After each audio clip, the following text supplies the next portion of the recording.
L'Algérie. Alors, l'Algérie, ce pays qui n'est pas seulement une terre, mais une mémoire vivante.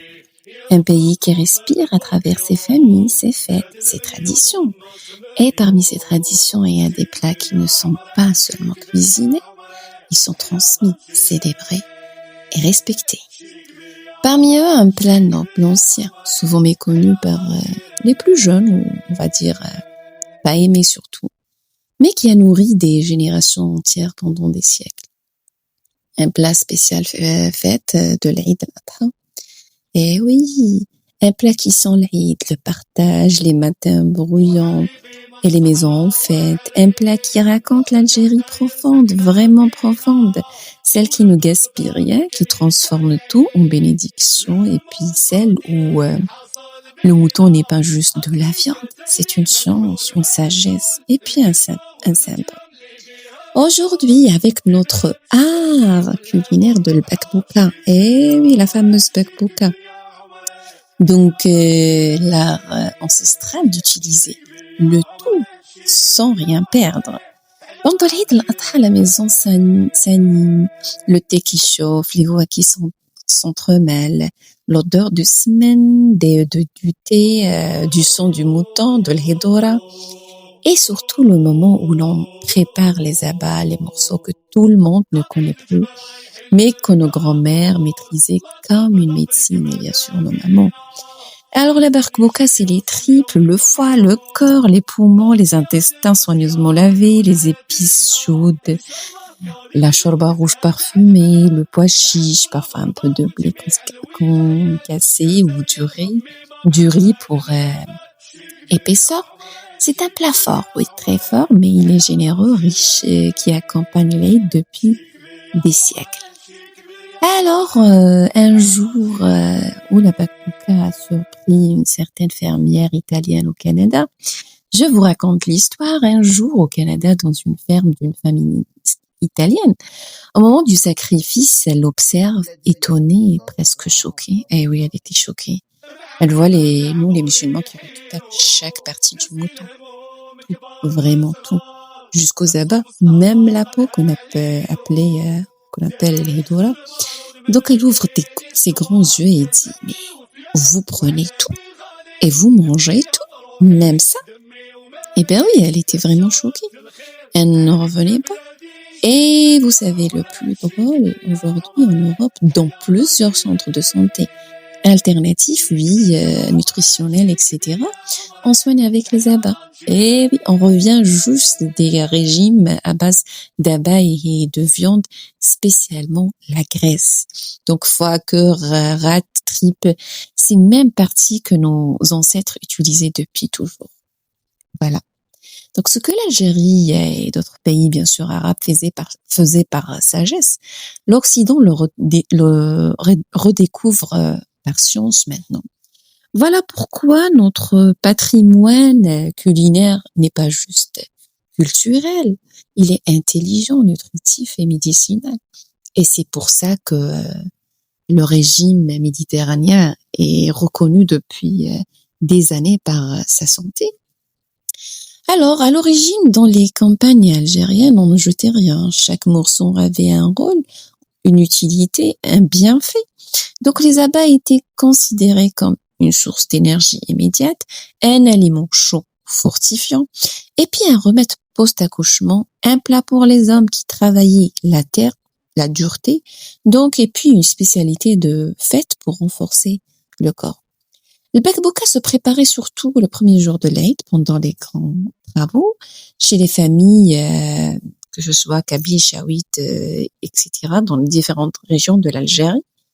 Et puis chez les familles aussi arabes, pour préparer le corps à l'hiver. Et puis voilà. Donc chaque région avait son secret, un peu d'épices par-ci, par-là. C'est ce qui fait la différence de l'Est à l'ouest de l'Algérie, du nord au sud, des piments forts ou moins forts, etc. Donc la bakbouka est un concentré de nutriments, chacun steak, aucune volaille et aucune protéine moderne ne peut égaler, pas du tout. Donc le foie l'un des aliments les plus nutritifs de la planète. Très bien. Alors, sa richesse en fer héminique contre l'anémie, la vitamine A, la vue, la peau, l'immunité, vitamine B12, système nerveux, le folate aussi pour l'anémie, etc., le cuivre, le zinc, protéines très digestes. Très bien. Alors, c'est l'aliment numéro 1 recommandé pour les femmes enceintes, les femmes ayant accouché, les enfants en croissance, les personnes fatiguées, les personnes anémiques et pour tout le monde. Très bien. Alors, on a les poumons, les fameux poumons riches en collagène. Les femmes, votre peau. Alors, et puis même les os, etc. Donc, apporte gélatine naturelle, peptides réparateurs et puis nutriments reconstructeurs pour les tissus. Donc, excellent pour les articulations, la peau et même la récupération sportive. Voilà, pour nos sportifs. On a le fameux cœur, le cœur. La meilleure source de coenzyme Q10, qu'on appelle coenzyme Q10, alors il soutient spécialement le cœur, donc le cœur pour le corps, l'énergie, le vieillissement cellulaire et puis l'endurance. Les sportifs professionnels l'utilisent souvent, hein. Très bien. Donc nos ancêtres la mangeaient sans le savoir, mais ils avaient leur connaissance, leur savoir en fait. Alors les tripes riches en probiotiques ancestraux, donc contrairement aux idées reçues, elles contiennent des micronutriments extraordinaires, aussi de la collagène, les vitamines du groupe B, les minéraux, fibres animales naturelles. Donc elles renforcent non seulement notre microbiote, la digestion, les intestins et notre immunité.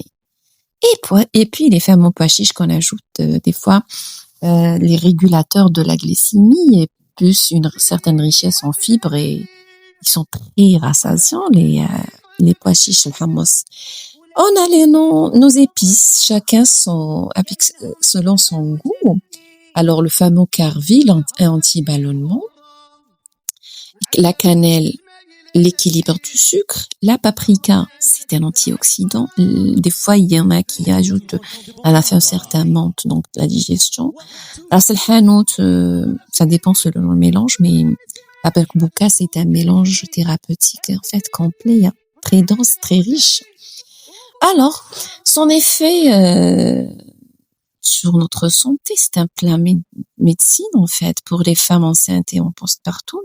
Et un des plats les plus nutritifs, fer, vitamines, minéraux, collagène, tout y est.